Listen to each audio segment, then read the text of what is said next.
কিছুদিন পর পর যে একটা করে ভেল পাল্টায় যেটাকে বলে আর কি, এখন তার আইডি এটা হ্যাক হয়েছে, এটা কি আসলে বিশ্বাসযোগ্য আদতে? এটা কিন্তু আদতে বিশ্বাসযোগ্য নয়। ইভেন তারা যে এই কথাটা আজকে প্রথম বলেছে তা না, নারী বিষয়ে তাদের যে একটা রক্ষণশীল মনোভাব, এটা কিন্তু আমরা অতীত থেকেই দেখে আসছি। এই প্রথম যে সে এরকম মন্তব্য করছে বিষয়টা তা না, এর আগেও কিন্তু অনেক মন্তব্য করছে। সে যে মন্তব্যটা করেছে এটা কিন্তু ক্ষমার অযোগ্য একটা মন্তব্য। এবং আমাদের বাংলাদেশের যে একটা সৌন্দর্য, আমাদের বাংলাদেশে যে হিন্দু মুসলিম বৌদ্ধ খ্রিস্টান সবাই যে একত্রে বসবাস করবে, এটা কিন্তু তার পরিপন্থী একটা মন্তব্য। সেটা মুসলিম নারীকে ইন্ডিকেট করে যদি বলে থাকে। অন্য আদার্স ধর্মের নারীরা তাদের তো ধর্মে রক্ষণশীলতা নেই। তারা কি সবাইকে তারা প্রস্টিটিউট? আচ্ছা ঠিক আছে, সেটা দেখা গেল। তাহলে তার স্ত্রীকে সে কি বলে সম্বোধন করব? আজকে বাংলাদেশের কোনো একটা সমস্যা হোক, মা বোনদের ছাড়া তাদের কোনো আন্দোলন হয় না, মিছিল হয় না, মিটিং হয় না, কাজের বেলায় কাজী, কাজ ফুরালেই পাজি, মানে এইটা তাদের মনোভাব। আমি তার কাছে প্রশ্ন রাখতে চাই, সে তার স্ত্রীকে কি বলে সম্বোধন করবে? ইভেন এই বাংলাদেশের জন্মলগ্নের যে ভাষা আন্দোলন হয়েছিল, যে নারীরা মিছিলের সামনে ছিল, তাদেরকে সে কি বলে সম্বোধন করবে? ৭১-এর নারীদের সে কি বলে সম্বোধন করবে? রিসেন্ট ২৪-এর যে জুলাই অভ্যুত্থান হলো, যে নারীরা মিছিলের সামনে থেকে তার ভাইদের জীবনের নিরাপত্তা দিয়েছিল, তাদেরকে সে কি বলে সম্বোধন করবে? RFL gas stove hassle free auto ignition নিশ্চিত করে ঝামেলাহীন রান্না। আরএফএল গ্যাস স্টোভ, নিরাপদ ও ঝামেলাহীন। আজকে এই প্রতিবাদ বিক্ষোভ সমাবেশ থেকে বলতে চাই, ডক্টর শফিকুর রহমান, তুমি সেই নারীদেরকে বেশ্যা বলেছো যে নারীরা আমাদের বাংলাদেশের ছোট্ট শিশুদেরকে প্রাইমারি স্কুলে নৈতিকতা শিক্ষা দেয়। তুমি সেই নারীদেরকে বেশ্যা বলেছো। ডক্টর শফিকুর রহমান, তুমি সেই নারীদেরকে বেশ্যা বলেছো যে নারীরা আমার পিতামাতারা যখন মেডিকেলে অসুস্থ হয়ে সুস্থতা গ্রহণ করে, সেই নার্সদেরকে তুমি বেশ্যা বলেছো। তুমি সেই নারীদেরকে বেশ্যা বলেছো যে নারীদের হাতের ঘামে শ্রমে বাংলাদেশের অর্থনীতির মেরুদণ্ড টিকে রয়েছে, সে লক্ষ লক্ষ শ্রমিক নারী কর্মীদেরকে তুমি বেশ্যা বলেছো। তোমাকে বাংলাদেশে তোমাদেরকে নারীদেরকে ক্ষমা অবলম্বনে চাইতে হবে।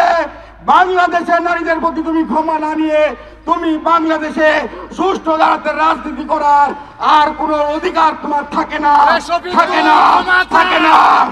জামাতে ইসলামের আমির ডক্টর শফিকুর রহমান, তিনি আমাদের নারীদেরকে নিয়ে পতিত দলে বলে তার অনলাইনে তার একটা মন্তব্য করেছেন।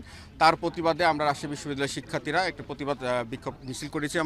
আপনারা জানেন যে 1971 সালেও তারা এভাবে নারীদেরকে নিয়ে বিভিন্ন তারা ট্যাগিং করে নারীদেরকে ধর্ষণ করেছে, লুটপাট করেছে, নির্মমভাবে নির্যাতন করে নিহত করেছে। এটি তাদের মূলত চরিত্র, তাদের আদর্শ। আজকে তারা 2024-এ গণ অভ্যুত্থানের পরে নিজেদেরকে আত্মপ্রকাশ করে বিভিন্ন তারা গুপ্ত ছিল, তারা এই দাবি তারা বলছে যে তাদের এই আইডি নাকি হ্যাক হয়েছে। আসলে তার জামাতের আমিরের কাছে আমাদের প্রশ্ন, তার কি একটাই আইডি না তিনি 50-60টা বা ডজন আইডি তিনি ইউজ করেন? এখন ফেক আইডি থেকে হয়তোবা তিনি স্ট্যাটাস দিতে যে হয়তোবা মূল আইডি থেকে স্ট্যাটাস প্রদান করে দিয়েছে কিনা, এই নিয়ে আমাদের একটা সন্দেহ রয়েছে।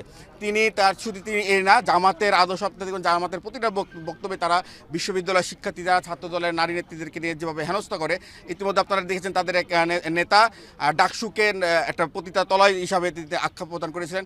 আমাদের রাজশাহী বিশ্ববিদ্যালয়ে আমাদের নারী শিক্ষার্থীদেরকে বিভিন্ন সময় তাদের যে মুনাফিক গুপ্ত শিবিরেরা তারা বট আইডির মাধ্যমে আমাদেরকে নারীদেরকে যেভাবে হেনস্থা করে, গালিগালাজ করে, তাদেরকে পতিতাদের সাথে তাদেরকে তুলনা করে, এটা একের পর এক তাদের এটা অভ্যস্ত পরিণত হয়েছে। যারা 1971 সালে এই করেছিল, এখনও তারা 2026-এ এসে করছে। আমরা আপনাদের মাধ্যমে তাদেরকে অনুরোধ করব যে জাতির কাছে ক্ষমা চাইতে হবে, নাহলে বাংলাদেশে স্বাভাবিকভাবে আমরা রাজনীতি করতে দিব না। খুবই হাস্যকর একটা ঘটনা। আসলে ঘটনাটা এমন ঘটেছে যে এরা বিভিন্ন বট আইডি থেকে এই পাসওয়ার্ড দিয়ে কিংবা বিভিন্ন ফেসবুক আইডি দিয়ে পোস্ট করতে এখন তাদের প্রধান জামাতের আমিরের ফেসবুক থেকে বট আইডি যে মিথ্যা পোস্টগুলো, সেই পোস্টগুলো এখন অরিজিনাল আইডি থেকে করা শুরু হয়ে গেছে। এতে ধরা খেয়ে গেছে তারা। আইডি যদি হ্যাক হয়, আইডির ইমেল ভেরিফিকেশনের পাসওয়ার্ড কই, ওটিপি পাসওয়ার্ড চাইবে আগে, এগুলো কই, বা আইডি ফেরত পাওয়ার মেসেজ দিবে একটা, এগুলো কই? সাদা চামড়া ডক্টর শফিকুর রহমান এখন এইসব মিথ্যাচার করে তো শুধু পাসওয়ার্ড চেঞ্জ করে আইডি হ্যাক হয় এরকম বলে লাভ নাই। 1 ঘন্টার মধ্যে যদি আইডি হ্যাক ফিরে আসে, তাহলে 7 ঘন্টা এতক্ষণ তিনি কি করছিলেন? আপনারা কি বলতে চাচ্ছেন, এই ঘটনা কি সত্যি? এটা সম্পূর্ণ পরিকল্পিত। তিনি ইচ্ছাকৃতভাবে নারীদেরকে কিছুদিন আগে বলেন না 5 ঘন্টার মধ্যে কমে তাদের কর্মক্ষেত্র কমিয়ে নিয়ে আসে। 5 ঘন্টার মধ্যে তো একজন নারীদেরকে তো ঘরের বাইরে রাখা যাবে না, ওদেরকে কর্মক্ষেত্র থেকে বিরত রাখার জন্যই শুধুমাত্র 5 ঘন্টার কথা উল্লেখ করছে। আসলে 5 ঘন্টা মানে না, তারা নারীদেরকে পতিতাবৃত্তি যে কথাটা বলেছে, তারা আসলে ধর্ম ব্যবসায়ী, তারা পতিতাবৃত্তি খাটানোর জন্যই তারা নারীদেরকে নিয়ে এমন মন্তব্য করেছেন।